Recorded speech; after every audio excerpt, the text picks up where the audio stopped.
Hello everybody. Before I play this episode, I think I should give a kind of disclaimer about the content. I just want to say two things. So this is an episode about Britain, recorded with my brother in August this year, which is obviously before we all got the news that the Queen had been taken ill and had died. And we do talk about the Queen a few times during the episode. But of course, she is no longer with us, and now we have King Charles III. So firstly, the things we say about the Queen will be a bit anachronistic now, as you listen to it. Anachronistic, meaning belonging to the past, and a bit out of step with the present. So that's the first thing. This was recorded when the Queen was still alive, and when she was the head of state, which is now obviously no longer the case. So there are a few little anachronisms, and we refer to the Queen in the present tense. And secondly, when we do mention the Queen and a lot of other things in this episode, it's done in a humorous way. And I'm aware that some people might find that inappropriate, but we aren't really mocking her harshly or specifically. We copy her voice a bit, and parts of the episode are just a bit silly and funny, but our intentions are decent. I don't think we could be indicted for treason or anything like that. So, I hope you take it all in the spirit of good-natured British humour, which is our intention. And let's remember that the Queen has been praised a lot over the last week or so for her good sense of humour.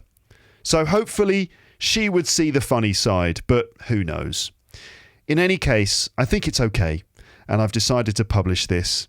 I hope you enjoy it, and actually I hope you see it as a sort of celebration of British stuff for what it's worth. Alright then, now I've said that, let's start the episode properly, and here we go.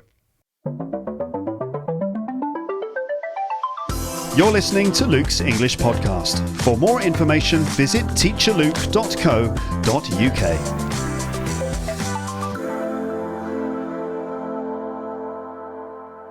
Hello listeners, welcome back to my podcast. How are you doing today? I hope you're doing fine, as always. Now, are you ready to do some more listening to improve your English? If the answer to that question is yes, then good, keep listening. Here's a new episode featuring James, my older brother. This is a two-part episode actually, and you're listening to part one. In this one, you're going to hear James and me discussing various facts about the UK. That's the United Kingdom of Great Britain and Northern Ireland, of course. England, Scotland, Wales and Northern Ireland. The UK. Facts about the UK. A few weeks ago, James and I came up with a list of 50 facts about British life, customs, laws, history and culture, which we could talk about on this podcast. We thought you might find it interesting. So that's what you'll hear. But the thing is, some of these facts are true and some of them are not true. They're false, completely made up, invented by James and me. So the game is, can you guess which of these facts are true and which ones are false? Here's how this is going to work. First, you'll hear us reading out our list of so-called facts and you can decide if you think they're true or not. And then we'll discuss each fact and we'll reveal if they're true or not, and we'll explain some bits of language and culture along the way. On the subject of vocabulary, two things. First thing, you'll find a list of all the facts on the page for this episode on my website. They're all written there for you, so you can go and read them if you like. If you hear a word and you're not sure what it is, you can check all the sentences there. Also, I recommend trying to read those sentences out loud. All the facts, just try reading them out loud. It's actually quite good pronunciation practice. You can then compare your version to the way James and I read the sentences. And perhaps you can shadow us or repeat the sentences after us. Some of them are actually quite challenging, quite difficult to say clearly, as you'll see. So that's just something you could try doing for practice. There are always other ways to push your English with these podcasts beyond just listening. Or if you prefer not doing any extra practice, if you prefer not doing any work or anything, then you can just sit back, listen, enjoy, and eat a chocolate biscuit. Second thing is some of the facts presented here are about UK laws, and you might hear a few different words to describe laws, things like this. So you've got a rule, a law, legislation, to ban something or to be banned, an act of parliament, provisions in an act, a royal decree, an initiative, a custom, and to be customary. So various words, many of them relating to law. I'll go through those words briefly at the end of the episode, giving you a little tiny taste of LEP Premium with definitions, explanations, and a couple of examples, just to make sure that you understood the full meaning and difference between them. Because lots of words like that will just pop up in this episode, and you might think, hold on, wait a minute, how many words for laws and rules are there? Law, decree, act, provisions, customs, huh? And if that is you, just listen on until the end of this part to hear some vocabulary explanations from me, which no doubt will just be really helpful, and you'll think, oh, thanks. So this is an audio-only episode, but if you're listening on YouTube, you will see that the facts are written on the screen with a few pictures to illustrate them in most cases, which again should help you not only understand everything, but also to notice vocabulary with your eyes and your brain. And you can always switch on the automatic subtitles in English on YouTube, which are surprisingly accurate these days. But now that's enough waffle. Let's get started with part one of this, recorded at my parents' home in England a couple of weeks ago during the summer holidays, just after we'd eaten a large lunch with the whole family. Okay, so this is part one of 50 Random British Facts with James. Let's go.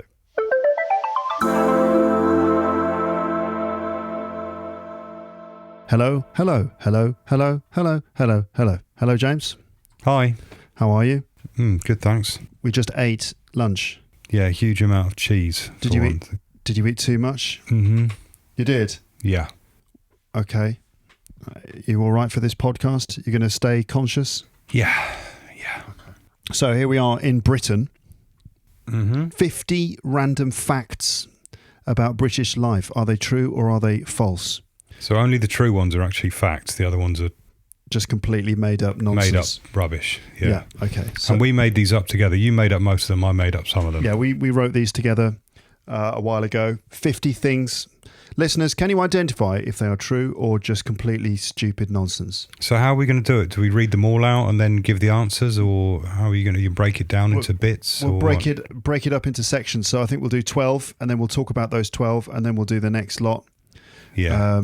And then we'll talk about them, and then we'll do the next lot, and so on and so forth. You see? Okay. All right. Do you want to? Should we sort of take it in turns to read these? Okay. Hold on. Oh, I'm just trying to wake up, having a slight ham and cheese-based sleep feeling. For want of a better, that wasn't really very good English. Ham and cheese-based sleep disorder. Yes. Where you just want to fall asleep. It's that weird of that, isn't it? Why does that happen when you've eaten a lot and your body's like, okay, shut down all other processes, focus only on digestion, and you kind of go into a sort of stasis. Oh, the yawn, the first big yawn of the podcast has arrived. No, I'm waking up. Come on, let's do right. it. Let's do it. Okay, so shall we take turns to read out these sentences? Okay. Okay, here we go then. Let's get started. Round one, here we go.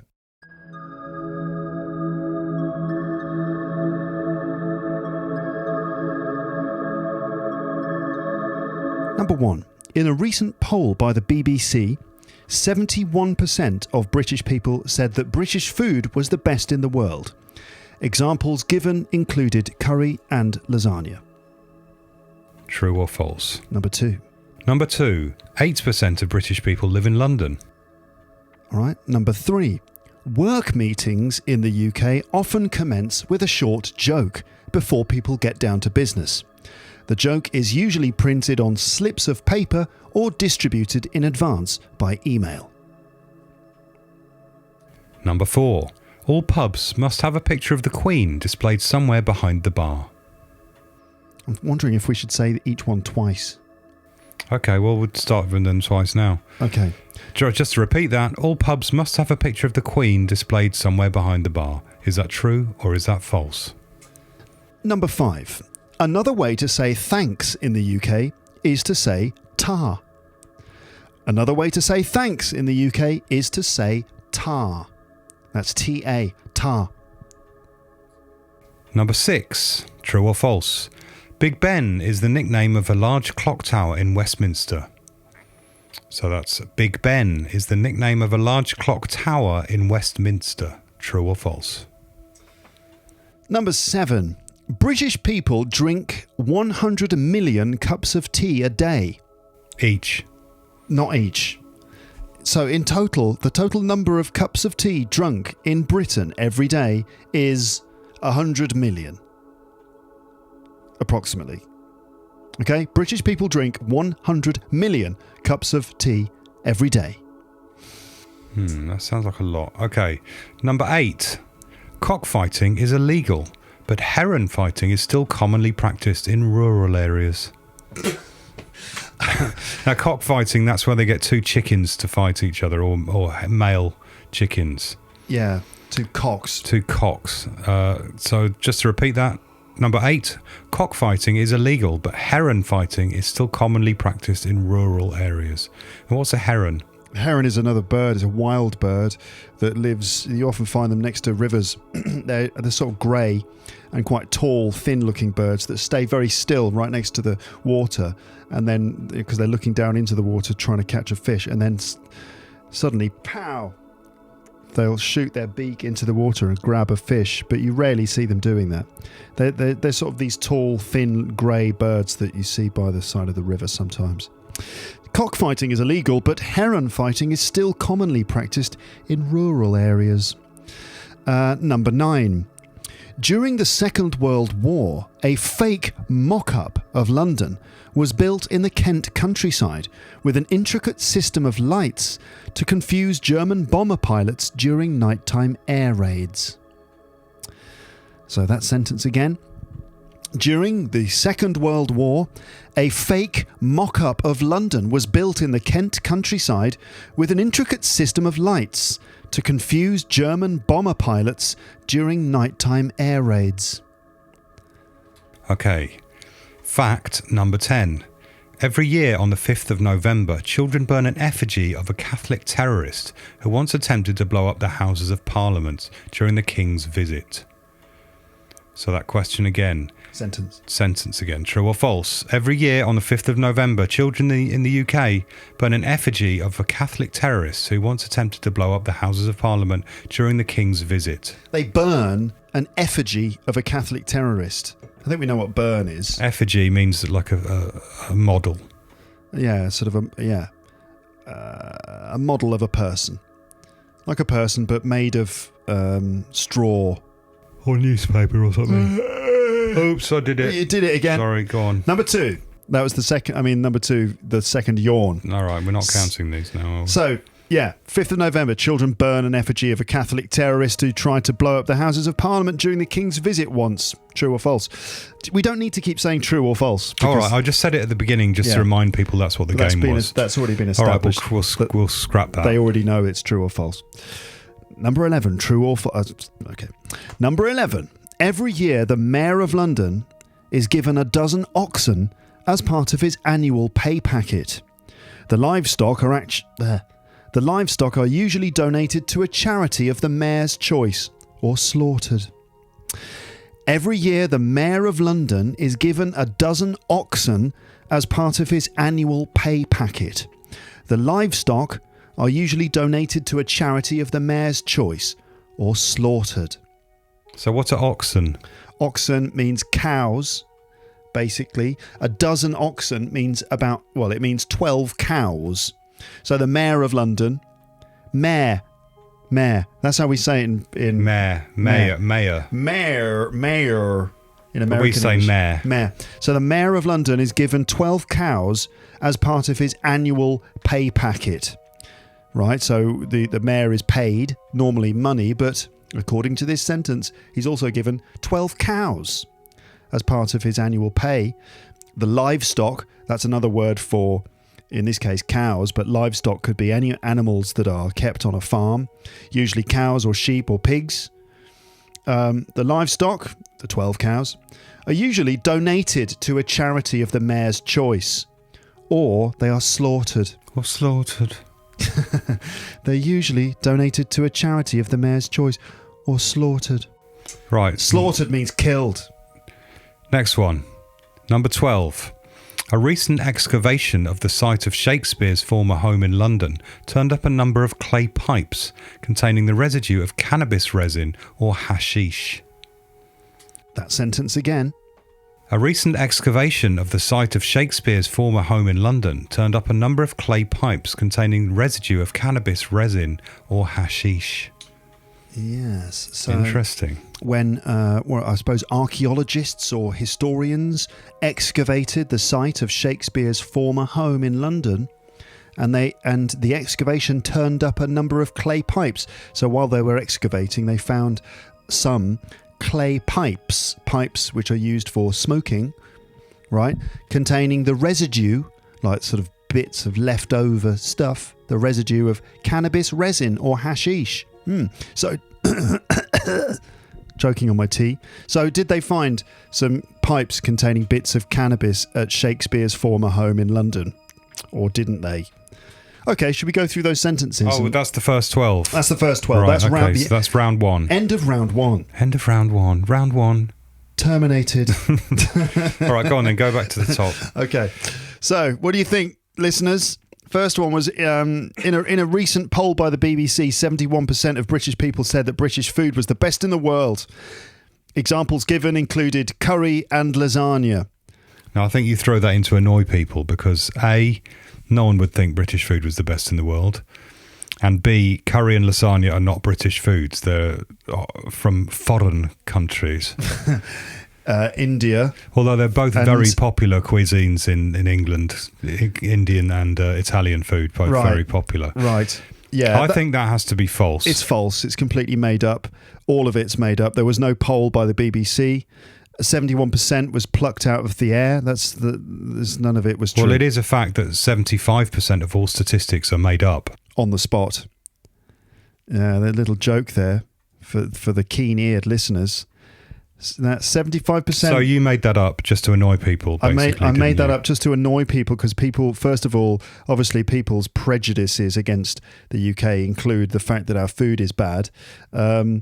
So, yeah, it's just completely made up. I don't know. I don't think British people would say that British food was the best in the world. Some of them might. But most people would probably say it's stuff like, Indian food is very popular here. I mean, I like a Sunday roast. I mean, that's pretty British. Roast beef and, Yorkshire puddings and all that kind of stuff. I do like that. Yeah, me too. I think I've thought about this before. If you had to choose one nation's cuisine to only have for the rest of your life, what would you go with? Italy is hard to beat. It's hard to beat because it's got everything. It's got the light dishes and it's also got the heavy meaty dishes and it's also got quite spicy dishes. Yeah. It's kind of got all bases covered and it's got seafood, so it's kind of got all bases covered. It's got it all, hasn't it, Italian food? Well done, Italy. Congratulations. And ice cream. And ice cream. And that's the whole desserts. world there applauding you for your food. And the Italians at this point are going, yeah, we know. We know. Anyway. I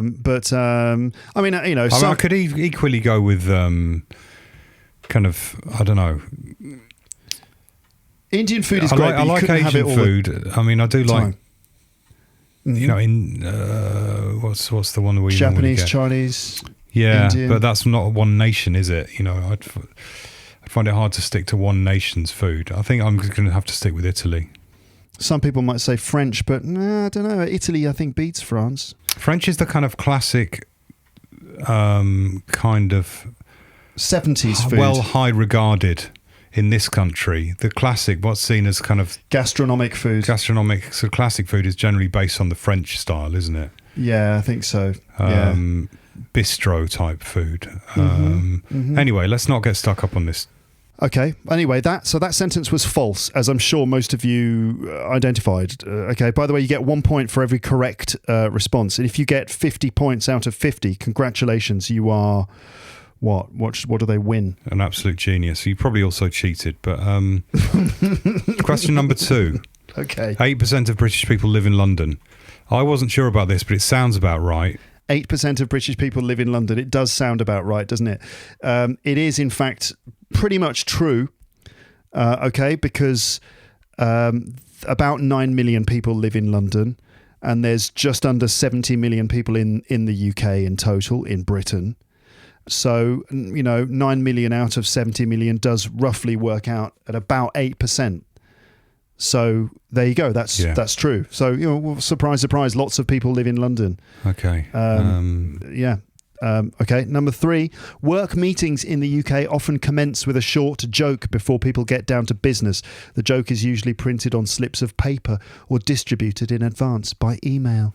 I mean, it's not literally true in that formality way, and then jokes distributed by email and stuff. But before a meeting, there is generally a kind of beginning bit where everyone gets settled, and you might have a bit of light banter or kind of chat. Where, what have you been doing? What did you get up to the weekend? Did you see something on telly last night? That kind of thing. But it wouldn't be a structured, like, we're now going to tell a joke, but there may be a kind of loose chat before you get down to business. Yeah. Normally there's a bit of small talk, as you say, as people just get ready, and there's, a little bit of small talk, which might include bits of humour. Maybe some people are just sort of saying some slightly sarcastic comments or just sort of making fun of each other, depending on the situation and stuff. But yeah, sometimes a bit of humorous small talk, and then when it's time to start, people say what? Right. Let's crack on. Let's get down to it then. Let's get on with it. So, blah blah blah. And then is Janet here? No, she's late again. Everyone rolls their eyes a bit. So Dave's going to be taking the minutes today. Blah blah blah. What's the first item on the agenda? And so on and so forth. The idea that a joke would be written in an email and distributed. Did everyone receive the emailed joke today? You did? Okay. Sandra, would you like to start by reading out the first line of the joke? No, of course not. Not true. No way. Okay, next one. All pubs must have a picture of the Queen displayed somewhere behind the bar. It's not law. No. It's false. It's clearly patently false, but a lot of them actually do. I don't know, I don't see that Not very often. a lot of them, a few of them do. Okay, let's say a few of them. Maybe the more hipstery places that are trying to look like an old pub will have something like that. And some of the really genuinely old school pubs might have. But I'd say probably only about 1%. It's not many would actually have a picture of the Queen behind the bar. No way. It's very old fashioned. It's in the EastEnders they have things like that, isn't it? It's in sort of cliched films and sort of caricatures of British pub life, but in reality, nah. Although the names of pubs are often have got a queen or a king or a prince or a duke in there. Yeah, true. Duke of Wellington, the Prince of Wales, that sort of thing is quite common. Yeah. The Queen's Head, things like that is very common. But no law which says you have to have a picture of the Queen somewhere behind the bar. That's ridiculous. Number 5. Another way, well, you read this one, go on. Okay, another way to say thanks in the UK is to say ta. Ta. Well, true. It's true. It's completely true. I remembered as a teacher teaching classes of students, whenever I taught them that, people would be like, what? Really? They're completely surprised. And they'd look at me like, really? What? And I'd say, yes. It's very informal. I mean, you'd kind of say it when you maybe just bought a newspaper and you're like, oh, cheers, mate, ta. Ta. Or can you just pass me that piece of paper?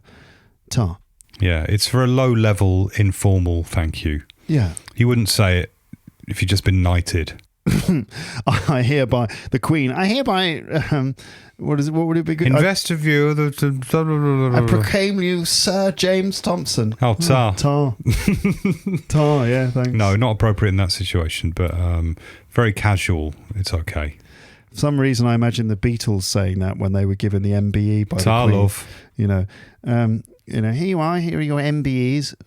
Ta very much. Ta very much. John Lennon, MBE. Oh, ta, yeah.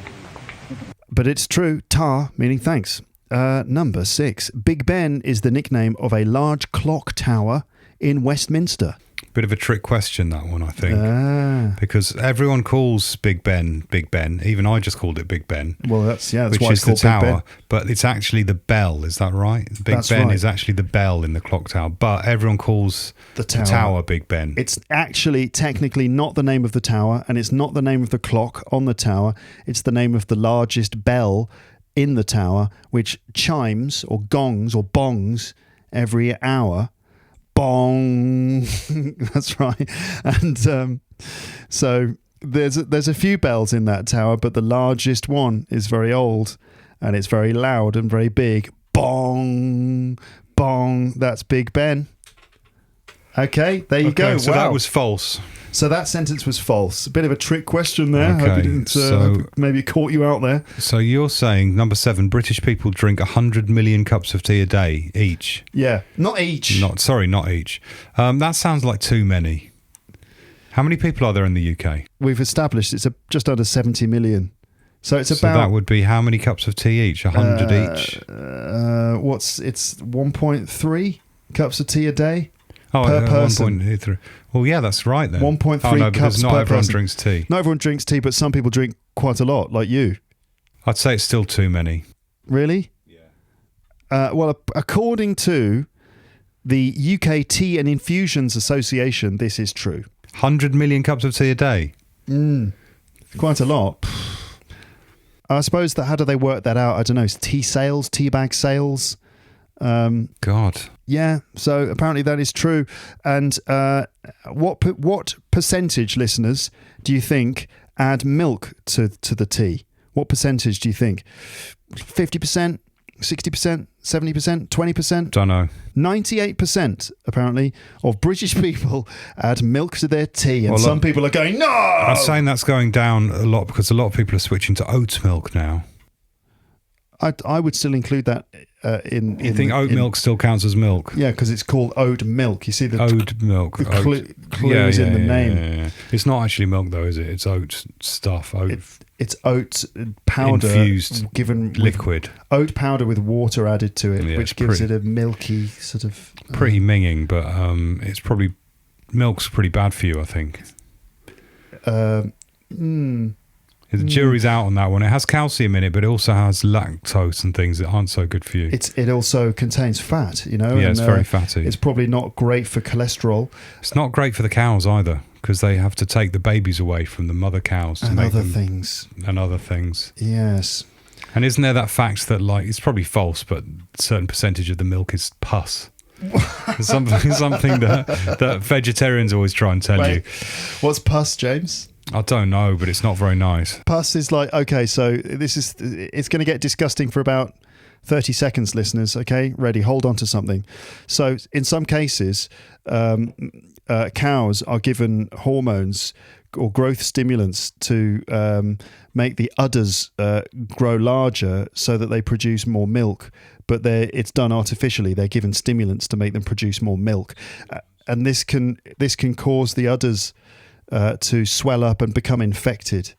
And so if an udder has been infected, then yeah, maybe some pus, which is stuff that the body produces while fighting an infection, probably like dead white blood cells or something, might enter the milk. But hold on, listeners. Whoa there, just stop. Don't get the wrong impression. We're not sitting around drinking pus, okay?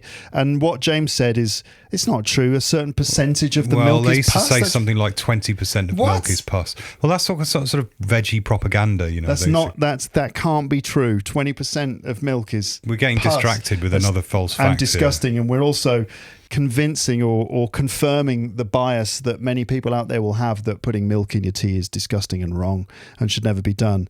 But I don't agree. I put milk in my tea, and I tried going to the oat milk, and I didn't like it. So I Oat went milk back- didn't work. Went back to real milk.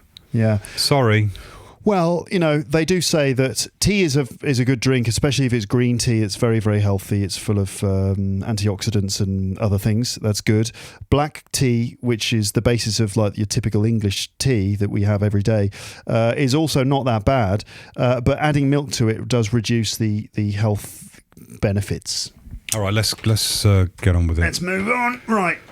So, What's next? Oh, okay. Another a bonus question, by the way.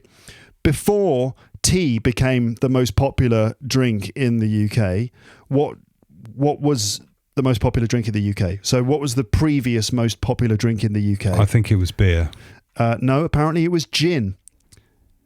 Really? Yeah, gin. Yeah, this is the The old most days. popular drink in the country, even more than water. Well, no, I think that I think that water isn't included for some reason. The most popular non-water drink. Well, there's that famous etching by Hogarth, William Hogarth, who's got a roundabout named after him in Chiswick, and a statue. Did an etching, a drawing called Gin Lane, which is supposed to be a kind of critique of London's gin culture. And it's basically everyone in the picture is pissed, drunk on gin. And there's babies falling out of windows. There's mums dropping their babies on the floor. It's just a horrible scene of everyone, people throwing up in the corner, people walking into lampposts and getting into accidents and falling off building sites. And it's just everyone in the scene is pissed on gin. A lot of falling babies. Yeah. This was cutting edge satire at the time, but it makes you think, it must have been quite a scene for him to actually think that was something he needed to make a statement about. When is this? So we're talking about sort of the 19th century, right? I think the 19th century. You could quickly check now if you wanted to check. I can't be bothered. Well, I can. All right, okay, I'll check. Okay. Hogarth Gin Lane. Hogarth. You can cut this. Gin Lane. I might cut out the look something up on the internet. Yeah, just make it look like you know exactly what you're doing. Jump straight to this. 1751. Okay, mid 18th century, and gin was a very popular drink. There would be reasons for it. I'll tell you why. Because they put up the tax on beer. Yeah. Because people are always arguing over tax, and they were trying to raise more money. So it ended up that gin was cheaper than beer. Okay. So everyone just switched to gin. And so there was a lot of drunkenness. Ah, okay, right. There was a gin crisis. Economic protectionism was a major factor in beginning the gin craze. As the price of food dropped and income grew, consumers suddenly had the opportunity to spend excess funds on spirits. Gin provided an alternative to French brandy, blah, blah, blah. The government in the UK passed a range of legislation aimed at restricting brandy imports from France and encouraging gin production. So it was probably made quite cheap. It was made in London. Yeah. So you didn't have to import it. It was easily made. You can make it in a bathtub. It was very easy to get your hands on gin in those days, and it was very cheap. The market for gin distillation was opened up to the public in 1690. So the production and consumption of English gin, which was then popular amongst politicians, and even Queen Anne was encouraged by the government. This encouragement was shown in the reduced taxes on the distillation of spirits. Additionally, no licenses were needed to make spirits, so distillers of spirits could have smaller workshops than brewers making beer, who were required to serve food and provide shelter for patrons. So basically the government said, go ahead and make as much gin as you want. And it was probably a form of economic sort of war against France, who produced brandy. Yeah. Interesting. Crazy. And so everyone just went completely bonkers on gin. Okay, so binge drinking has got a long and colourful history in this country. So next thing was cockfighting is illegal, but heron fighting is still commonly practiced in rural areas. What a ridiculous idea. Clearly false, but it sounds funny. It reads very well. It's a good sentence. So just a reminder, cockfighting, which again is something that used to be done when chickens are made to fight each other, very cruel sport, a blood sport as it's known. That is illegal, but was quite common. But heron fighting is still commonly practiced in rural areas. No, not true. Has never been true. Herons have never, as far as I know, herons have never been made to fight each other. So yeah, just that's complete bollocks. Right. But it was quite fun to make up that sentence. Okay, number nine. During the Second World War, a fake mock-up of London was built in the Start again. During the Second World War, a fake mock-up of London was built in the Kent countryside with an intricate system of lights to confuse German bomb. Can I do that one more time? Don't leave this in. Number 9. During the Second World War, a fake mock-up of London was built in the Kent countryside with an intricate system of lights to confuse German bomber pilots during nighttime air raids. I made that up. Yeah, you I did. think it's a really good idea, though. We should have done it. Maybe we should tell the government to do it again. We're not actually at war with Germany anymore. Oh, yeah. Thank God for that. So, during the Second World War, a mock-up of London. What's a mock-up of London? A fake thing. Like a sort of, a fake model of London. Something that's made to look like London, but it's not actually London. The idea that a whole fake model of London was built in the Kent countryside. Kent is a county to the southeast of London. So you'd have to go through Kent or over Kent in order to get to London. You'd imagine the German bombers would have flown to London via Kent, and if maybe they'd be like, oh, wait a minute, what are all these lights? Maybe this is London. This is my German accent. No need for the accent at all. Was that really wrong? They were German, though. I mean, yes, okay. I'm not sure that accent was, though. The accent wasn't, though. So anyway, but they used to do lots of fake things during the war. Like they used to distribute fake information, and they used to do fake news reports and fake missions, plans to feed to the enemy to kind of, get the advantage in some way. Yeah. So I just thought it'd be a good idea for them to make a fake London. Just a whole fake London with an intricate system of lights to confuse German bomber pilots during nighttime air raids. So they're all, I'll do it again, but this time I'm going to give the German bomber pilots upper class English accents. Oh, look here, look. You see all these lights down here? Maybe this is London. Quick, drop all those bombs, boys, and let's go home for some sauerkraut and other German cuisine. I think that was even worse. That was unnecessary. Apparently they suggest London was given away by the Thames, though, because even at night time, you can still see the Thames. So it's pretty easy to find your bearings. And work out where you are. They followed the river, especially on sort of moonlit nights. They could just follow the river, and Bob's your uncle, as they say. Before D-Day, there were fake tanks and fake trucks and vans and stuff. They still do it. I think lots of armies around the world still have inflatable tanks and things to confuse air satellite imagery, and so you think, oh, there's a shitload of tanks there, let's avoid that area, and they're actually all inflatable ones. The Allied forces did use fake tanks and positioned them as if the army was about to cross the English Channel at the Dover to Calais sort of part of the English Channel, and the Germans were fooled by it, and they put lots of forces there at Calais to stop them, but no, they did it somewhere else instead. Normandy. Okay, so number 10. Every year on the 5th of November, children burn an effigy of a Catholic terrorist who once attempted to blow up the Houses of Parliament during the King's visit. No, you've said this is true. It is true. It is true, but when was the last time you saw a Guy Fawkes? You mean a Guy Fawkes? So, by the way, the Catholic terrorist was called Guy Fawkes, and Guy Fawkes Night on the 5th of November, otherwise known as Bonfire Night, is a significant day or night in the English calendar, when people have bonfires and they let off fireworks and stuff like that. And that children burn an effigy. So that now, when we were kids, that used to happen a lot, and it used to happen in most people's.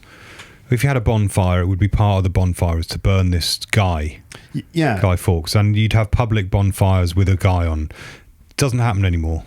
So we used to get, like, for example, old trousers that you don't need anymore and stuff them with newspaper and an old sweater, and you build this sort of Guy Fawkes, and you give him you make a hat out of newspaper and stuff, and you chuck him on the bonfire. I mean, it's horrific. It's pretty sick because it's also kind of political, it's kind of like a sort burn the Catholic terrorists. Burn the terrorists. I mean, it's pretty ugly stuff. Terrible. Especially to teach kids. Yeah. And apparently Guy Fawkes was set up anyway, I've heard. Yeah, there are lots of different versions of that story, including the fact maybe that he wasn't the actual guy. Maybe he was just the fall guy. he may have not been the chief conspirator, and that other things were involved, and there's all sorts of different theories about it. And also, it's just bad taste to burn a person on a bonfire. Yeah. And it's just, honestly, I haven't heard of that happening for decades. No, the last time I noticed that was when I was living in Liverpool in the late 90s, and every bonfire night you get kids in the street who've made their Guy Fawkes. Yeah. And they're in the street and they go, penny for the guy. And basically they sit there with their Guy Fawkes and they ask people walking past to give them some money. It's a tradition. It's an old English tradition or British tradition, but I don't think maybe it still happens in some parts, but I haven't heard of that happening in years and years and years and years and years. Because it's just really bad taste in the modern world. Yep. And it's a bit out of date. I would say. And a bit sick. I would agree. Number 11, sorry. So that November the 5th one, listeners, is true, more or less, mostly true. Okay, so that is a tradition, although the burning of the guy on the bonfire is less common these days. But I would say, for the most part, that sentence is true. Still happens in some places. Yeah. Okay, so number 11. Every year, the Mayor of London is given a dozen oxen as part of his annual pay packet. The livestock are usually donated to a charity of the Mayor's choice or slaughtered. Or slaughtered. You have to say that, or slaughtered, in that sort of slightly tragic way at the end of the sentence.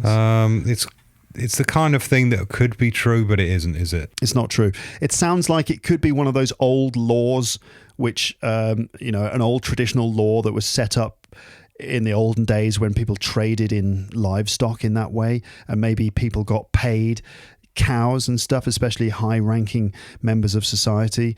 But no, we just made it up completely. It's not true. So there you go. But the idea that the livestock these days, that it would still continue these days, that idea is ridiculous. Or that the cows would be donated to a charity or just killed. It's just no, not true. That's ridiculous. So that's false. Number 12. A recent excavation of Shakespeare's former home in London turned up a number of clay pipes containing the residue of cannabis. True. It is true, listeners. In 2015, traces of cannabis were discovered in tobacco pipes buried in William Shakespeare's garden. Does that mean Shakespeare was a pothead? Maybe.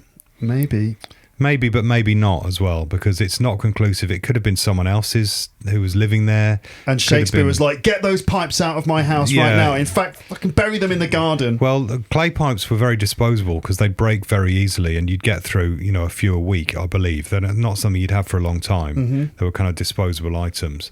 So you would break them and probably just chuck them in the garden because they're fine in soil, they kind of break down. Well, they won't break down, but it won't do any harm. Yeah. So it's possible that he was. I mean, some people have looked at this and said there's references to marijuana in some of his plays, but there's far from obvious. Yeah. They're open to interpretation, and maybe he was, maybe he wasn't. But, look at Shakespeare's work and how there's like so many themes in there. He's clearly, if it was all written by one person, that person must have had a very diverse and broad experience in his life in order to draw upon all those things to write those stories and everything. Did you see possible. that sitcom that was made recently called something Upstart Crow? No. Starring David Mitchell. No, I didn't see that. It was a sitcom about Shakespeare. It's a bit like Blackadder. Okay. And in that, his dad is in a rocking chair all the time, smoking a big clay pipe and looking very kind of happy. Mm-hmm. So I think that was a reference to that. They've made out that his dad was a toker. Right. Shakespeare's dad. What was Shakespeare's dad's name? Well, we don't know anything about that. Dave Shakespeare. Yeah, Ronnie Shakespeare. Ron Shakespeare. So we don't know, but it is true that the pipes were found. Okay. But they can't date it to the year. It could have been someone else who was living there. Could have been the person before or after him was living there. Could have just been a guest. Yeah, we don't know. I mean, a lot of people lived probably in that area or that house. So who knows? But the pipes were found with the traces of cannabis on them. So that much is true. Okay, are we ready, listeners? So that was section 1. That was section 1, 12 sentences. How many did you get? Now, we could do one of those things where we break it down, like if you got between 1 and 3, you're a moron. If we got between 4 and 6, then you're normal. I don't know, we're not doing that. But if you get 12 out of 12, then either you're very lucky, you've cheated, or you're just very, very clever. We'll see. Anyway, number 13. Okay, so are you ready to go through round 2? Let's do it. Here we go. Round 2. True or false? Fact or bollocks? Only you can decide. Well, you can't decide. You can just guess. So here we go.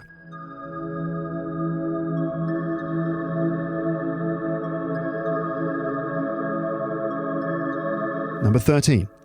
In the UK, by law, if one man's dog gets bitten by another man's dog, or woman's, the owner of that dog that did the biting must buy the other man a pub lunch or something else of equivalent value. Did you get that, everyone? In the UK, by law, if one person's dog gets bitten by another person's dog, the owner of the dog that did the biting must buy the other person a pub lunch or something else of equivalent value. Right, that's number 13. Number 14. Number 14. If the UK flag is flying at Buckingham Palace, it means the Queen is in the building. So that's the flag known as the Union Jack, but not actually called the Union Jack. If the UK flag is flying at Buckingham Palace, it means the Queen is in the building. True or false? You go to Buckingham Palace, you see the UK flag there flying on the flagpole. Does this mean that the Queen is in the building? Okay, number 15. If you live to be 100 years old, you will receive a personal letter from the Queen in the post. If you live to be 100 years old, you will receive a personal letter from the Queen in the post. Okay, number 16. In 2020, English winemakers Langham Wine Estate of Dorset won the International Wine and Spirit Competition Sparkling Wine Producer of the Year, which is one of the most prestigious awards a winemaker can win. They beat every top French champagne brand in the competition. Let's just have that sentence. So that's in 2020, English winemakers Langham won the International Wine and Spirit Competition Sparkling Wine Producer of the Year, one of the most prestigious awards a winemaker can win. They beat every top French champagne brand. They beat every top French champagne brand in the competition. So and it's a blind tasting, so that the tasters are not allowed to see what they're drinking. They just judge it on taste alone. Is it true, listeners, that an English winemaker beat all French champagne houses in a blind test in 2020? Can that possibly be true? Could it be true? Is the passion with which we keep repeating this, does that make you believe it's true or not true? Or is that a red herring? A red herring, listeners, is something which makes you, which affects your decision, but it's actually false. Anyway, number 17. In 1976, a huge rat was discovered in the London sewer system. The police lost 2 dogs in their attempt to capture and destroy the animal. In 1976, a huge rat was discovered in the London sewer system. The police lost 2 dogs in their attempt to capture and destroy the animal.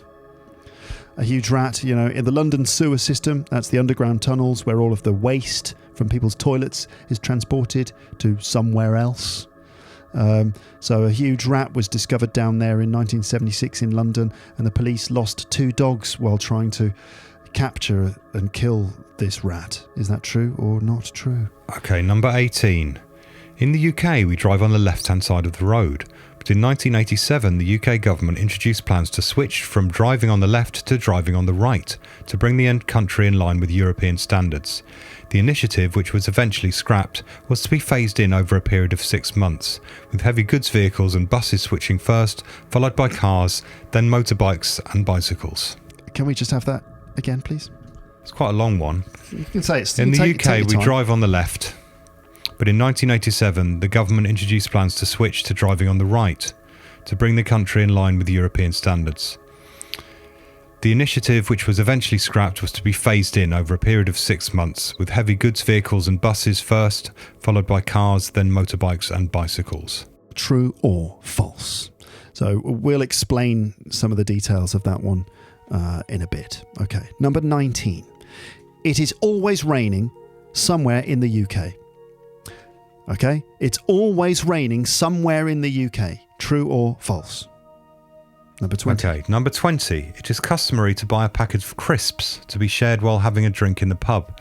And the crisp packet is often ripped open in a certain way to allow everyone to take crisps from the packet, I was going to say, and then it says bag. It is customary to buy a packet of crisps to be shared while having a drink in the pub. And the crisp packet is often ripped open in a certain... Sorry, go on. This is good. This is No, good. it's not. It is customary... Listeners, you try reading these out or repeating these. It's actually quite difficult. After 3 glasses of wine. It is customary to buy a packet of crisps to be shared while having a drink in a pub. And the crisp packet is often crisp... Oh, Christ. Don't leave this in, please. Sorry, I really want to. All right, let me get this right. Okay, listeners. Okay, here we go again. It Number is 20. customary... Shut up. It is customary to buy a packet of crisps to be shared while having a drink in the pub. And the crisp packet is often ripped open in a certain way to allow everyone to take crisps from the bag. That's crisps, not chips. All right, I'll do a serious one. Okay. It is customary to buy a packet of crisps to be shared while having a drink in the pub, and the crisp packet is often ripped open in a certain way to allow everyone to take crisps from the bag. Fucking hell. Oh dear. That's known as corpsing, isn't it? Corpsing, where you can't stop laughing, like in the outtakes of a film or something. I think that's a theatre thing. Why do they always call things such weird things in the theatre? Like Why is that corpsing? called corpsing? Because it's the opposite of corpsing. Would be you're dead and you can't move. Yeah. It's like in the theatre when they say break a leg, which means good luck. Well, you know why that is, don't you? No, I've told this on the podcast before. I've never known why that is. Break a leg. So break a leg means bring the house down. Right, so if you break a leg, so what you want, if you're a theatre performer, is you want the audience to raise the roof, right? You want them cheering so much the roof comes off. You want them to cheer and clap and applaud so much that the roof of the venue breaks, right? So a leg, in this case, means the wooden beams that go across the roof. So break a leg means break a support, break a column, break a beam in the ceiling. Because the audience enjoy the show so much. Doesn't mean your leg. Doesn't mean your own leg. I never knew why that was. It doesn't mean fall over during your performance and break your leg. It just means raise the roof, bring the house down, and other things of that nature. So okay. Why is corpsing called corpsing though? That we don't know. Should we? Go on, have a quick look. This is a distraction section. Why is corpsing? Distraction section. Okay, why is laughing called corpsing? Is TV Tropes going to tell us? It better. Corpsing, this is tvtropes.org, one of my favourite websites, I have to say. It's brilliant. Corpsing, also called breaking, is actor speak for having an unscripted fit of laughter on stage. So called because the worst time to have the giggles is when one is playing a corpse. Right, so if you are on stage pretending to be dead, then that's the worst time to start giggling uncontrollably. Strange logic to that phrase, but corpsing is something you should never do because you're trying to play a corpse, not laugh. Well, when you're trying to play a corpse, because otherwise the audience are like, that person's not dead, look, they're laughing. He's laughing, and he's ruined the seriousness of the scene. You can't be dead and laughing at the same time. Technically not. No. So next, so that was the one about, is it customary to open a crisp packet? It's difficult to say that, especially when you go from packet to bag. The crisp packet is often ripped open in a certain way to allow everyone to take crisps from the bag, not from the packet. Okay, number 21. It is customary to make tea for any tradesmen, that's like plumbers or decorators, who visit your house. Or tradeswomen. Or tradespeople. It's customary to make tea for any plumbers, decorators, carpenters, and other people who might come to do work in your house. You I'd say- would you like a cup of tea? I'd say offer tea, not make tea, because you offer it first. You Well, don't just give them the tea. yeah, you but go, you do- would you like some tea? You offer it to them, and then you Then would you make would make it. You don't just offer it and then not make it. You don't just say, "Would you like some tea?" And they go, "Oh yes, please." Well, I'm not going to make it for you. Tough. What do you think this is? I'll offer it to you, but I won't make it for you.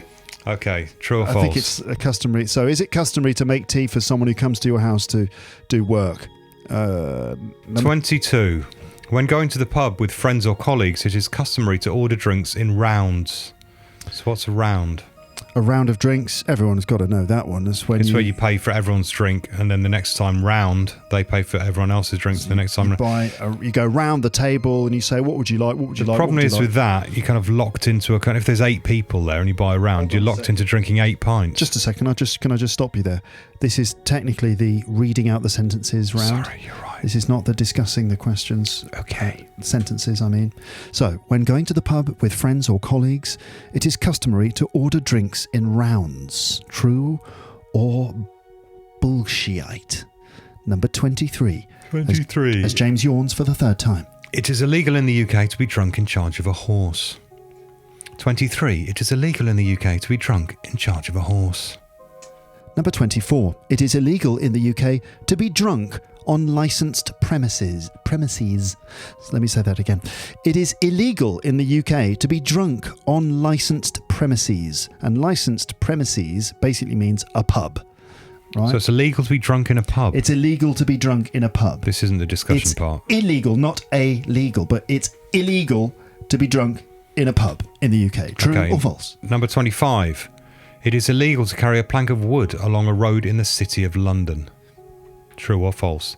City of London is the bit in the middle where all the financial districts are. The square mile. The square mile. They have their own police force. They're kind of, the bankers. They're all a bunch of bankers. The police have their own special little gold badges in the city as well. Special gold badges. Special gold badges. So it's illegal to carry a plank of wood along a road in the City of London. A plank of wood is a long piece of wood, not a beam, but a thinner piece that you might use for a floorboard or something like that. Right. Okay. That's the end of the section. No, it's not. Yeah, that's the end of the section, folks. Okay. Right. Let's go back and discuss. Right. Let's go back and discuss. So here are the answers, folks.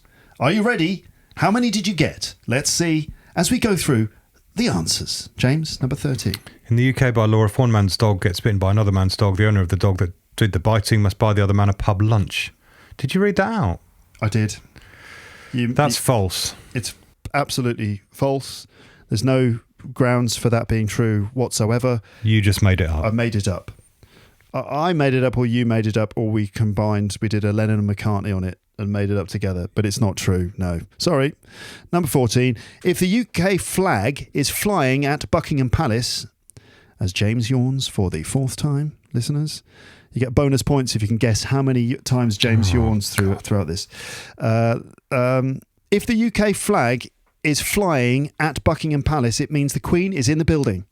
It's false, listeners. It's false. So the Union flag, the red, white, and blue one, the one that looks quite cool, that flag. That's what I mean by the UK flag. No, that doesn't mean the Queen is in the building. If you see that flying above Buckingham Palace, no, it's the Royal Standard, a different flag. Which is the 3 lions, isn't it? 3 lions on the flag. Children age still gleaming. It's coming. 30 years ago. Never stopped me dreaming. Royal Standard. The Royal Standard. Yeah, let's have a little look at the Royal Standard. Lots of pubs called the Royal Standard. It's got a harp and 3 lions on it. 3 lions on the Standard. Okay, the Royal... This is Wikipedia. The Royal Standards of the United Kingdom refers to either one of 2 similar flags used by Queen Elizabeth II in her capacity as Sovereign of the United Kingdom, the Crown Dependencies, and the British Overseas Territories. 2 versions of the flag exist, one for general use in England, Northern Ireland, Wales, the Crown Dependencies and the British Overseas Territories, and the other for use in Scotland. Okay, so it's a red, yellow, and blue flag with 3 lions on it and a harp, which I suppose represents Northern Ireland or maybe the overseas territories. And then you've got a red lion, which I suppose is Scotland. The pub. And also the name of a pub. So anyway, it's a different flag that's, if you see the royal standard flying above Buckingham Palace when you're there, then it means the Queen is in the building. Queen's at home. Yeah, that's right. She's got her feet up. We've got a cup of tea. Watching the snooker. Watching the snooker. That's right. Right. Number 15. Number 15. If you live to be 100 years old in the UK, you will receive a personal letter from the Queen in the post. Can't be true. It's can true. It? I know it is. It can't be true, but it is true. Even though it can't be true, it is true.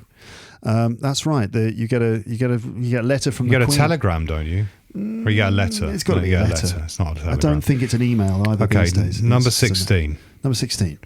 In 2020, English winemakers Langham Wine Estate of Dorset won the International Wine and Spirits Competition Sparkling Wine Producer of the Year, which is one of the most prestigious awards a winemaker can win. They beat every top French champagne brand in the competition. I think it's pretty obvious by the way we delivered that. It's true, listeners. Can you believe it? It's absolutely true, and it was a blind test, which means the judges didn't know, so there's no bias or anything like that. It was just simply it tasted better than the rest, and that included some of the top French champagne brands that you could find in the champagne market. The English won. Right, number 17. It is bloody good English sparkling wine. I'm not saying we're good at everything. Red wine's not up to scratch. Here's the thing, though, right? That English sparkling wine is really good, but champagne is also really good. Yeah, I mean, love champagne. I know it's a competition. It's the International Wine and Spirit Competition Sparkling Wine Producer of the Year competition. I know it's a competition, but also it's not a competition, is it? Because it's a celebration, man. fifth yawn. It's all right. I don't mind. I actually don't mind, because listeners, if they guess the correct number of yawns in total, they get bonus points, and that's all you get. Okay, next question. Do you want to read this one out? In 1976, a huge rat was discovered in the sewers. The police lost 2 dogs in their attempt to capture and destroy the animal. It's not true. Clearly bollocks. I had fun making that one up. But, I mean, people do say that there are rats... as big as cats down there. In the London sewer system, that there are lots of rats. You know, it's one of those things where people say, oh, in London, you're never more than 2 metres away from a rat. There was a letter in Viz about that the other day, and it said, well, I was umpiring at a cricket game the other day, and I was definitely more than 2 metres away from a rat. Yeah, definitely, because if you're in the middle of a cricket field, then... that's probably not... But I think the implication is they're below you in the sewers. Yeah. But I guess there's no sewers running underneath a cricket pitch anyway. So maybe there are, you never know. Maybe there are. Buried under the ground. Maybe they are.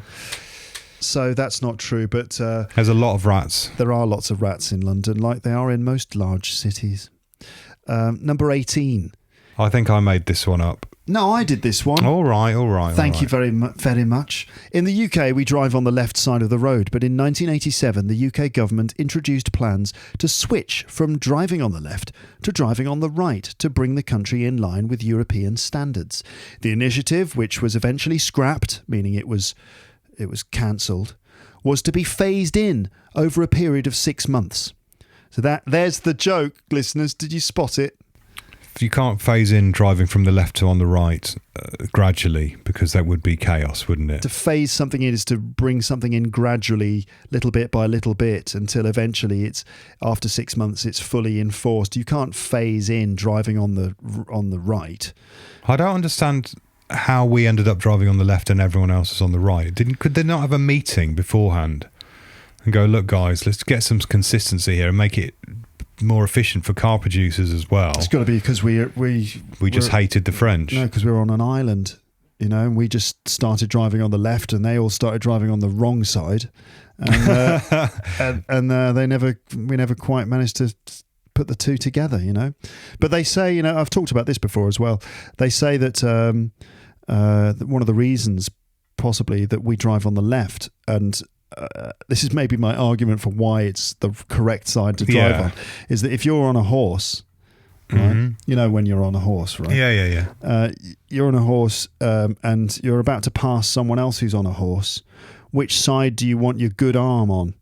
If you need to defend yourself against that person, you want your right arm is probably going to be your good arm unless you're left-handed. So you want to pass that person. I was seeing in case on of the a left. highwayman wants to rob you. You want to pass strangers on horses on the left side so that you're more in a better position to defend yourself with against your good attackers. arm. So that's why we drive on the left. Goes back before cars. Yes. So we were already riding horses on the left before cars came along. Yeah. Yeah, that's a good one. I like that. But I mean, we could It's go. pure conjecture, though, isn't it? Yeah, I mean, we could go on about that a lot more and argue about who's right and who's wrong. It really doesn't matter, does it? At the end of the day, or the beginning of the day, or any time of the day, it doesn't matter. But there are lots of other people in the world who do drive on the left. You know, loads of other countries do drive on the left. But in total, I think it's more countries drive on the right. But I don't know, and I don't really care either, actually, that much. Number 19. Unless I'm in France and I'm driving a car, and in which case I do have to care which side I drive on, or at least everyone else does. Right, Number 19. It's always raining somewhere in the UK. It's this is not true. I mean, it's just has not. to be false, because I mean, it feels like it is sometimes, but that would just be ridiculous. Yeah, I know. You know, again, I'm playing on people's prejudices or stereotypes about the UK here. But sure, we do get a lot of rain, but there are periods when there is no rain anywhere in the British Isles. Okay, so there. Number 20. It's customary to buy a. Can you read this one out? Oh, I can actually. It is customary to buy a packet of crisps to be shared while having a drink in a pub. And the crisp packet is often ripped open in a certain way to allow everyone to take crisps from the bag. Oh, did it? That's crisps, not chips. Yeah. And that's bag, not packet. And I did say quith. I think so, I don't know. Did you say quith? Quith. So this is basically true. That it's normal. It's kind of true, yeah. Well, I mean, no. it's not like a law or anything. No, it's customary. It's not league. It's not. And there's a way you rip the bag so the bag splays open and allows everyone to access the crisps within. Splays open. Nice Good phraseology. Word. Another thing which is true, we have the best crisps in the world in the UK. Mm-hmm. That is a fact. That's a fact. That's scientifically I mean, where proven. else can you get beef and mustard flavoured crisps? And others. Prawn cocktail. Prawn cocktail, crisps. Worcester sauce. Mm-hmm. What other good ones? The really heavy cheese-based ones, the kind of tangy cheddar, rich cheddar. All the cheese and onion varieties that there are. Yeah, and also just the classics, ready salted. Salt and vinegar. Salt and vinegar, really tangy, you know, like actually hurts a bit slightly to eat. Tart vinegar. Yeah. Oh, yes, please. Okay, number 21. So that the crisp thing is basically true. Yeah, okay. It's not like It's normal. It's quite normal. It's customary. Yeah, it's quite normal to buy a packet of crisps and open the bag so everyone can share. You don't sit there eating your own bag unless you've bought a bag for everyone. If you come back with a pack, it's normally the done thing is to rip it open and just go, "Hey, help yourself to crisps, guys." Let me open it in a special way. Or in the case of some people, I spoke to a podcaster recently, a British guy who instead of ripping open the packet, he kind of folds the packet up. James yawned again. That's number 6. You didn't notice, listeners, but I did with my eyes. He kind of rolls up the packet, revealing all the crisps. I know, I didn't understand it either, but James is looking very baffled. James is looking baffled, befuddled, nonplussed, and other such phrases. He's like, what? Roll up the packet? You do what? Yeah, no, you rip it open and splay it out. Splay it. On the table. Yeah, that's what I thought too. But okay. Number 21. It's customary to make tea for any tradesman or people, plumbers, decorators, carpenters, and so on, who visit your house. That's true. It is normal. So if you are in a house in England and you've got someone to come round who's going to fix your washing machine, then here's the washing machine. It just doesn't seem to be working, and I'm not quite sure why. Thanks for coming and look at it. Can I make you a cup of tea, or would you like a cup of tea? Yeah. And yeah, thanks very much. And so they normally say no. They might do, but sometimes they'll be like, oh, thanks very much. Yeah, and then what's the next question you have to ask? Sugar, milk and sugar. Milk and sugar. And the person goes, yeah, milk, 2 sugars, please. Or no, milk, no sugar. Something like that. Milk and 2, please, mate. Yes. Anyway, what's next? Number 22. When going to the pub No. When going to the pub with friends or colleagues, it is customary to order drinks in rounds. It's true. It's customary. You don't really go up and buy your own drink. It's just not really done. Yeah. If you're with friends, you say, "What are you having, mate?" Or mates. Or, I'll get these. I'll get these. It's your round. There's always one person lurking at the back that's kind of doesn't get around in. Yeah, it's a bit fraught and tricky sometimes. And it also means if you go to the pub for a quick one and you're with four mates and you go, "I'll get these," you're kind of locked into a 4-pint session then, because otherwise you've lost your pint and everyone feels obliged. "Oh, it's my round next," so it kind of gets you into a kind of quite heavy drinking situation, which is part of the fun. That's why they say that in the UK you can't just go for one drink, because you end up having to buy another person a drink and then blah, blah, blah, blah, blah, blah, blah. So that's true. The rounds, buying drinks in rounds, as everyone knows. Number 23, it's illegal in the UK to be drunk in charge of a horse. This is true. Apparently there is a law which says in the same way that it's illegal to be drunk and while driving a car or a bicycle. Not that you drive a bicycle, you ride one. But it's illegal to be drunk in charge of a horse. There you go. True. It'd be weird if it wasn't. If it was like, hey, you can just as drunk as you like. So if you're walking down the street really drunk with a horse and the policeman stops you, "Excuse me, sir, have you been drinking?" Yes, yes, I have. All right, carry on. No as long problem. as you've got that horse with you, that's fine. So, Dave, you've had a few too many drinks. You better get a horse. Quick, get him a horse. Anyone got a horse you can lend to Dave? Right, in 24, it is illegal in the UK to be drunk in a pub. This is actually true, believe it or not. What? There is a law. That's the whole purpose of a pub, though. Yeah. Let's see if I can find... No, it is true. It is true. Because it depends how you define drunk, but you can be under the influence of alcohol, but not drunk. This is from the culturetrip.com. Is it illegal to be drunk in a pub in the United Kingdom? The UK famously has a reputation as a rainy nation with lots of pubs. Why are they mentioning the rain there? There's probably a connection there. But did you know that there is a law in the UK that prohibits being drunk in a pub? Yes, believe it or not, a UK statute, that means law, actually prohibits drunkenness in the one place where you're theoretically supposed to be drunk, the pub. Indeed, technically, the Act makes it illegal to be drunk pretty much anywhere in England and Wales that isn't private property. Well, that's as far as we need to go with that. So if the culturetrip.com says it's true, then it must be true. Next, we have number 25. That's the last one of this section. Mm-hmm. It is illegal to carry a plank of wood along a road in the City of London. True. It is true. Just the City of London, though, not the whole of London, not Greater London.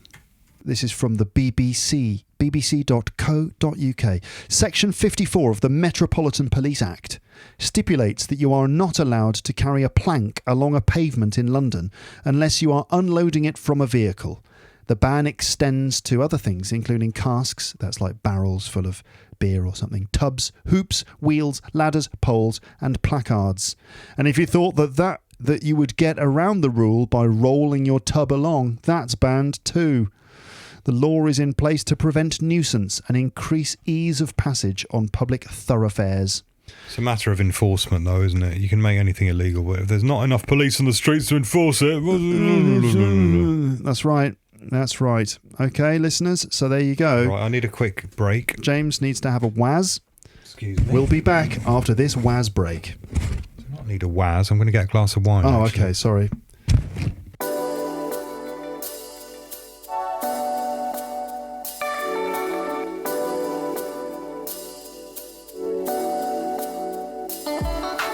So that's the end of part 1. How many of those facts did you identify as being true and false? How many did you get right? You're keeping track of your score, right? You're counting. You can count. You can count, right? Anyway, maybe you're not keeping track, which is totally fine. It might be tricky to keep track of your score. That's okay. To be honest, really, I don't expect you to do that. I don't expect you to keep track. And as I said, the points, I mean, there's no trophy or anything. But I wonder if you generally managed to guess which of those things were true and which ones were just bollocks, basically, made up by us. Did anything surprise you? Did anything amuse you? Let us know by leaving your comments in the comment section. So that was only the first 25 facts, of course. We're not done yet.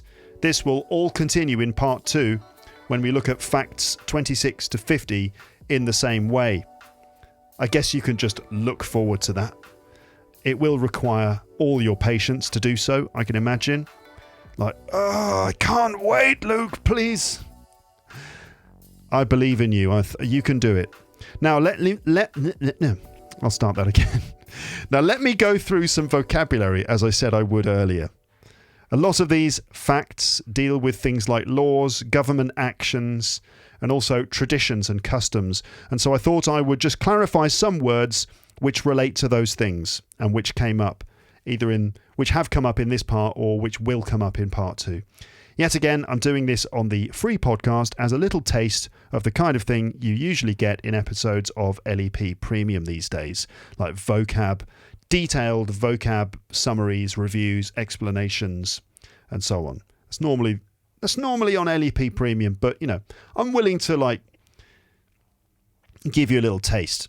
So the words I'm going to talk about now are these: a rule, a law, legislation, to ban something or to be banned, an act of parliament, provisions in an act, a royal decree, an initiative, a custom, and the word customary.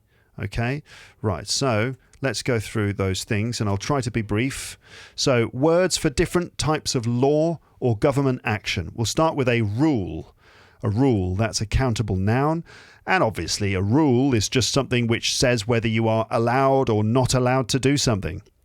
The difference between a rule and a law is that the word rule is more general and is used in all sorts of situations, not just by governments and the police and stuff. So schools have rules. For example, no chewing gum in the classroom. People's homes have rules. For example, no mobile phones at the dinner table. Or, you take your shoes off before you come in, so you get rules in all sorts of different situations. Also, sports and games have rules, of course, like the offside rule in football. So that's rules. Then a law, and again, a law that, in this case, this is a countable noun. That's what I'm referring to here. Laws are rules which determine whether things are legal or illegal. Okay, and they're made and introduced by the government and enforced by the police and the justice system. So obviously we also say things like to break a law, to be against the law. We also have the word law, which is uncountable, opposed to a law, which is countable. So we just have the word law, for example, to study law. And this means the whole system of rules which determine what is allowed, not allowed, what people have the right and don't have the right to do or have. So you've got a law, which is one particular rule, introduced by the government. And then you've got law itself, which is just a system of all those rules. Then we've also got the word legislation, okay, which is an uncountable noun. So we don't say a legislation, it's just legislation in general, how much legislation. Legislation is another word for law, but it's uncountable. Here are some sentences which basically mean the same thing, just to demonstrate. So the government created legislation banning the possession of handguns. And also you could say the government created a law, or the government created laws banning the possession of handguns. So legislation means laws. It's just uncountable. Okay, so it's the same word as law, but we don't say a legislation because it's uncountable. Instead, we would say a piece of legislation. The government introduced new legislation banning the use of diesel cars in urban areas. And the government introduced a new law banning the use of diesel cars in urban areas. Those things mean the same thing. Legislate as well. We've got the verb to legislate. So legislate is a verb. To legislate for or to legislate against something, which means to create laws, to oblige people to do things, or to prohibit certain things, to prohibit people from doing things. For example, the government in 2007 legislated against smoking in indoor public places. So you can legislate for or legislate against. To ban something, there's another verb.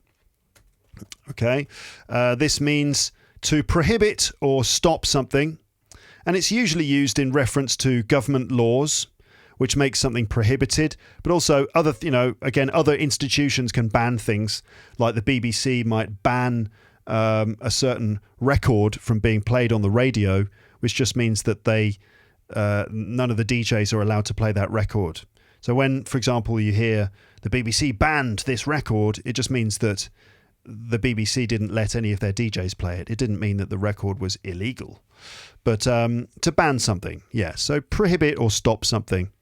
For example, smoking was banned in public spaces in 2007. The government banned smoking.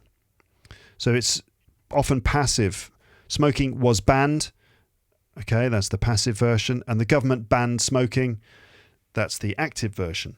Okay. Sometimes, as I said, the word ban or the verb banned. Sometimes the word ban or the verb to ban is used in situations outside the legal system. For example, mobile phones are banned in the classroom. Or a person can also be banned from a certain... Mobile phones are banned in the classroom. A person can also be banned from a certain place. And banned, that's B-A-N-N-E-D, which you will see, of course, if you're reading the notes on my website. A person can be banned from a certain place. For example, Dave has been banned from the golf club for starting a fight last week. Dave, what are we going to do with Dave? He just can't handle his booze. He lost at golf and then he got drunk and he started a fight with one of the regular golfers. It was so embarrassing. So he's been banned from the golf club. Okay, so it could be a noun or a verb. The smoking ban, that's a noun. There's a ban on smoking, also the noun version, and the verb version, the government banned smoking. So there you go. Next, we move on to the word act, an act of parliament. Okay, so this relates again specifically to government laws and legislation. An act is a specific piece of legislation which creates law. Okay, so when politicians make laws, for example, in the House of Commons in London, there's a certain process, and we use different words for that legislation during the process. So first, the law is introduced just as an idea, just as a proposal. It's introduced by a member of parliament as a bill, and it's called a bill in its first incarnation. It's introduced as a bill, which is basically a written proposal for a law, a kind of suggestion. The bill is then discussed by the MPs in the House of Commons and also in the House of Lords. Okay, there's two chambers in the Houses of Parliament in London. So a bill will be discussed by the House of Commons and the House of Lords, and it's voted on. So those politicians will vote whether they agree for the law to be sort of enacted in its form. So it's discussed and then voted on, and then when that bill has been approved, including being given the royal assent by the Queen has to go okay and stamp it. Although she probably doesn't do it. It's probably done by someone else in the Buckingham Palace. But when a law has been voted on and then approved and given royal assent by the Queen, yes, stamp, then it's written into law in the form of an act. This act defines the law. It's kind of like a contract. Each act, which contains various laws, has a name. Okay? For example, the Treason Felony Act of 1848, which makes it an offence, or a crime, to do any action with the intention of deposing the monarch. Okay? That's the Treason Felony Act of 1848, a very old law, really. This makes it illegal to do anything that will depose the monarch, that will get rid of the king or queen, including planning or trying to remove the queen from the throne, or in fact to remove the crown from the queen. It's actually the crown which has the power. Did you know that? So it's whoever's wearing that crown instantly is given magical. It's like a magic hat, basically. Yeah. British institutional life is a lot more like Harry Potter than you might expect. Yeah, we have a magic hat which gives you superpowers to decide what what can be law and legal and illegal. Whoever's got that magic hat can choose who the Prime Minister is and invite them to form a government. They don't need a passport. It's amazing. Oh, they don't need a passport. Was that one of the clues in the next part? I don't know. So this includes planning and devising things in written form, spoken form. So, okay, the Treason Felony Act is an example of an act which defines the law that relates to treason, that makes it illegal to try to get rid of the Queen or the King. It was created in 1848, and it makes it against the law to try to depose the monarch. That's the Treason Felony Act. Another example is the Data Protection Act 2018, which controls how your personal information is used by organisations, businesses or the government. So the Data Protection Act 2018 is the UK's implementation of the General Data Protection Regulation. Have you heard of that? GDPR. A regulation is like a rule that governments or institutions have to follow. Oh, it starts to get complicated. There's another word, regulation. A regulation is basically a rule that is imposed on institutions. And another example is the Homicide Act 1957, which makes it illegal to kill someone or commit murder. Okay, and by the way, it says 1957, but of course murder wasn't legal before 1957. Of course not. It's just that in 1957, this law relating to murder or homicide would have been redefined somehow, and a new act was created which contained provisions relating to all acts of homicide. So it's the most recent act that defines all the laws that that make it illegal to kill another person, to commit murder. The Homicide Act 1957. And then we've got the word provision, a provision. This is a countable noun. So a provision, this is a statement within an agreement or a statement within a piece of legislation. So a specific line in an act or in a contract that states that a particular thing must happen or must be done. Okay, so this is like a specific section of an Act of Parliament or a specific detail in an Act of Parliament. You also get provisions in contracts between people and companies.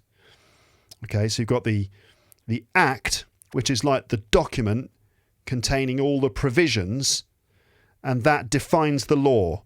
That defines what is legal and not legal in the case of government. In the case of the legal system. Then we've got the phrase a decree or a royal decree. A decree is an order that something must be done. Okay, so a royal decree is when the king or queen orders that something must be done. These days it doesn't really happen in the UK, so royal decrees are only heard about when referring to history. And an example would be in 957, so that's like over 1,000 years ago, King Edgar in 1957 decreed that all settlements, that's towns, in England were restricted to having only one alehouse per settlement. So basically, in 957, King Edgar said, right, all towns, you can have no more than one pub per town. Maximum one pub per town. Okay? There you go. That's the law, because I've just said so, by royal decree. So this was a law to try to control the number of pubs or places selling ale across the country. The decree lasted until after the Norman conquest of England in 1066, after which more and more alehouses, inns and pubs started arriving. So thanks to the Normans, the French invaders who killed England's king at the time. Thank God they killed our king so that we could get more pubs. Here's an example from the Bible, another example of a decree, this time by a Roman emperor. And this is from the Gospel according to Luke. Luke, the original Luke from the Bible. Okay, this is the Gospel according to Luke, chapter 2, verse number 1. I've never read something from the Bible on this podcast before, but there's always a first time for everything. So this is an example of a decree, a decree by a Roman emperor. Luke chapter 2, verse 1. And it came to pass in those days that there went out a decree from Caesar Augustus that all the world should be taxed. And all went to be taxed, everyone into his own city.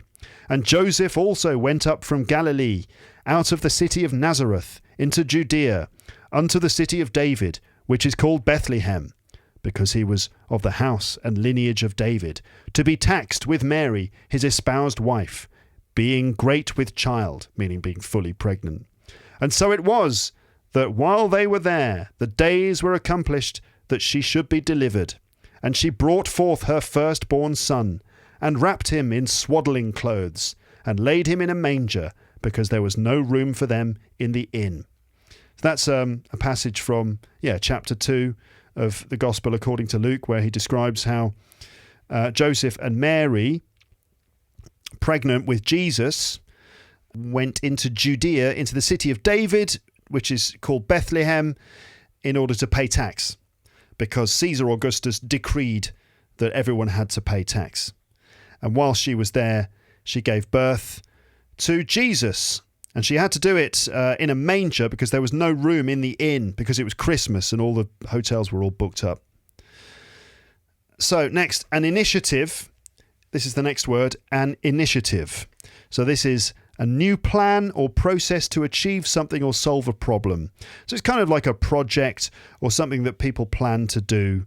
It's not a rule or law. It's just more like a project or a plan to do something. For example, the peace initiative was welcomed by both sides. That would be a nice bit of news to receive, wouldn't it? Imagine this. So, breaking news. Global leaders agree to new peace initiative guaranteeing global peace for the rest of eternity. The peace initiative was welcomed by all sides, and everyone decided that they would never fight and they should all just make honey and cakes and share ice cream together and live happily ever after. That would be nice, wouldn't it? And we've got also the word custom. A custom, this is a countable noun. This is just a way of behaving or doing something which has existed for a long time. It's like a tradition. Okay, a custom. For example, drinking tea with milk is just a custom, isn't it? In the UK, right? It's just, why do you drink tea with milk, especially when it's slightly less healthy than drinking it without milk? I don't know. It's just something we do. It's just what we do, isn't it? Plus, it's really nice. It's a custom. Other examples would be, I'll give you some in a second. The adjective is customary, and it's often used in the phrase, it's customary to do something, or it was customary to do something. For example, it's customary to bring a gift to someone's house if you're invited to lunch or dinner. It's customary in Japan to remove your shoes when you enter someone's house. It's just a custom. It's customary in the UK to shake someone's hand when you first meet them, especially in more formal contexts. Although since COVID came along, we don't like to touch each other, do we? We all got confused, didn't we, with COVID? Like, what do? We can't shake hands. Should we fist bump? Should we like touch our feet together? Should we elbow bump? Should we just headbutt? Nice to meet you. Whack. Yeah. Weird though, like punch your fists together, punch your elbows, kick you in the foot. Yeah, it's a good thing people didn't take it too far. It's like, hello, I'd like you to introduce you to John. John, this is Dave. Dave, this is John. Hello, nice to meet you. Whack. Sorry, since COVID came along, I just don't know what to do when I meet someone. So I end up just like smashing their face in. Sorry, mate. Oh, dear. Well, at least you haven't got COVID. Anyway, that's it, listeners. That was just a little run through of some of the words that you heard or at least will hear. That's the end of part 1. Okay, and part 2 is coming soon. Thank you for listening. Okay, leave your comments in the comment section on the website or on YouTube or wherever you're listening to this. Okay, and that would be nice. Okay, right, good. Have a lovely evening, morning, afternoon, rest of the day, rest of the whatever. If you're driving a car, keep your eyes on the road, safety first and all that stuff. Okay, if you're walking down the street, left, right, left, right, left, right. That's it. Keep it up. I will speak to you soon, but for now, it's time to say goodbye. Bye, bye, bye, bye, bye. Thanks for listening to Luke's English Podcast. For more information, visit teacherluke.co.uk.